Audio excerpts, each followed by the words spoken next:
Bernard-Henri Lévy, l'hymne Hôtel Europe, c'est un hymne à l'Europe et c'est aussi beaucoup de reproches dans votre texte. Alors, qui aime bien châtie bien?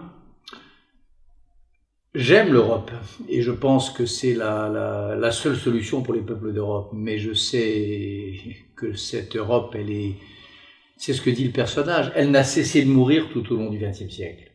Elle est morte avec le rideau de fer et Yalta, elle est morte avec Auschwitz, elle est morte avec Sarajevo, elle est morte avec l'abandon des républicains espagnols, elle est morte avec le génocide arménien et là encore la non-réponse de l'Europe. Bref, depuis le génocide arménien jusqu'à Sarajevo, même si les choses ne sont pas comparables, l'Europe n'a cessé de se renier, de renier ses promesses et ses valeurs. Alors moi qui suis un Européen convaincu, ça me fait mal. Et cette pièce, c'est un cri d'amour pour l'Europe et un cri de colère contre cette seconde nature de l'abaissement ou du reniement ou du muniquisme ou de l'esprit munichois qui semble inscrit dans son ADN. Donc c'est tout ça que raconte cette pièce. Et puis la question de la Turquie est au cœur de l'affaire aussi. La question de la Turquie et du génocide arménien. Elle est au cœur de ma pièce parce que, pour deux raisons. D'abord, Europe, c'est une petite princesse, à un moment donné, mon personnage qui cherche il est en train, pendant 2 heures, d'essayer d'écrire un discours sur l'Europe. Alors il essaye par la philosophie, il essaye par 1000 manières, et puis il essaye par la mythologie. Et dans la mythologie grecque, Europe, c'est une petite princesse enlevée par Zeus déguisant en taureau ailé, qui la transporte sur les flots de la Méditerranée déchaînée, et elle part de Sidon. Sidon, c'est le Liban, c'est bien entendu pas la Turquie. Mais enfin, le personnage dit, finalement, si Europe, c'est le nom d'une traversée, si Europe c'est le nom d'un voyage plus que d'un territoire, la question de la Turquie peut se poser. Mais elle se pose, oui, dit-il, à une condition. Oui, parce que vous lui trouvez une place quand même à la Turquie dans l'Europe. À une condition qui pour moi est absolument essentielle et sans laquelle il n'y a même pas de discussion, à condition, je cite la pièce, qu'elle renonce à son obstination criminelle à nier le génocide arménien. Le personnage se souvient de celui qu'il appelle l'ami turc, qui est un Turc qui existe réellement, avec lequel le personnage a transporté des armes pendant la guerre de Bosnie pour les combattants bosniaques. C'est, disons, la fiction de la pièce. On va pas entrer dans les détails. Et il a une reconnaissance pour cet ami turc. Mais il dit, voilà, l'ami turc, hélas, pour que la question de l'entrée en Europe soit envisageable, il faut que soit réglée une fois pour toutes, la question dans les mémoires, dans les réparations, dans le deuil du génocide arménien. Il n'y a pas de Turquie saine, il n'y a pas de Turquie donc en Europe possible, si la question du génocide arménien n'a pas été arbitrée. Voilà. Et moi, vous connaissez ma position là-dessus. Je pense que, concrètement, je pense que la Turquie est malade.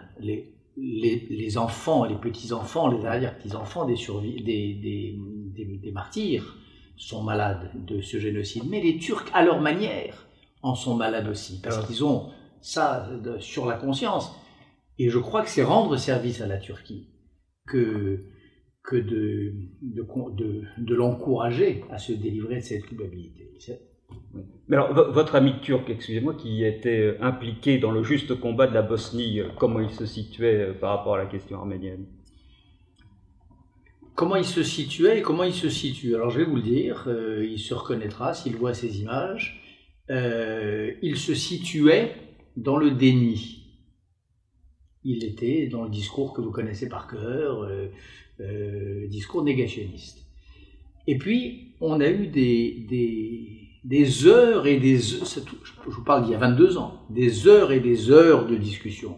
Et je peux vous dire que celui que j'appelle l'ami turc dans la pièce, aujourd'hui, c'est un de ces justes en Turquie, un de ces Turcs ardents défenseurs de l'idée de la reconnaissance du génocide, ce qui est la moindre des choses, de l'idée de la repentance, ce qui est déjà davantage, et de l'idée de la réparation, morale et peut-être pas seulement morale, ce qui est l'essentiel. Il est un ardent partisan de cela. Je lui parlais encore récemment, parce qu'il existe, je lui parlais de cette idée que j'avais lancée devant le CCAF il y a 1 an, je crois, d'encourager l'Europe à nommer presque un commissaire aux réparations, puisqu'il y a des commissaires pour tout en Europe, et notamment à l'élargissement, commissaire aux réparations, dont le travail pourrait être, par exemple, d'organiser des voyages de Turcs à Erevan, pour voir de leurs propres yeux, comme faisaient les Alliés après la chute, la déroute des nazis. Ils obligeaient les soldats de la Wehrmacht vaincus à défiler devant les tas de cadavres ou les prisonniers exsangues d'Auschwitz, pour qu'ils voient, ou les paysans polonais. Les paysans polonais, les GIs américains, les obligeaient à défiler dans Auschwitz pour voir. Et moi, je suis partisan de ça. Je suis partisan que l'on organise des voyages de Turcs au mémorial d'Erevan. Il y a un mémorial magnifique. Je n'ai plus la statistique en tête, c'est mon ami Gilles Herzog qui m'en parlait l'autre jour. Le nombre de Turcs qui ont fait le déplacement est ridicule. Que l'Europe organise des voyages, incite au pèlerinage, parce que je pense qu'il y a là une prise de conscience possible qui est le début du travail de réparation. Et c'est à ça que j'encourage, moi, avec ce texte et avec tout ce qui tourne autour, le texte, l'essai, etc., Hôtel Europe. Une dernière question, 2015 c'est l'année du centenaire, vous serez sur le front, mobilisé? Oui, je serai plus que jamais à vos côtés, mobilisé, oui, évidemment.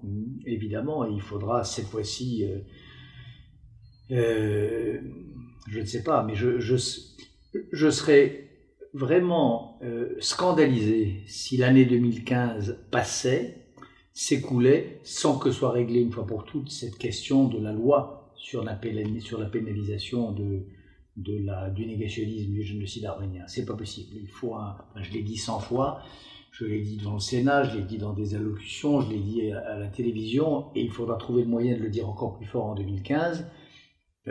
Il faut l'alignement de la législation sur le négationnisme du génocide arménien sur la loi qui existe déjà sur la pénalisation du négationnisme de la Shoah. Il faut que l'année 2015 soit l'année où nous obtenions, où vous obteniez, mais nous, les démocrates, parce que ce n'est pas une affaire communautaire, c'est une affaire de républicains, la République française s'honorera, et j'ai bien l'intention de le lui rappeler à vos côtés, s'honorerait à ce que la loi Guesso, le principe de la loi Guesso, soit élargi au négationnisme du génocide arménien. Cher Bernard-Henri Lévy, merci beaucoup. Merci. Et bravo pour cette magnifique pièce, un bel hymne à l'Europe et à la démocratie. Merci. Merci.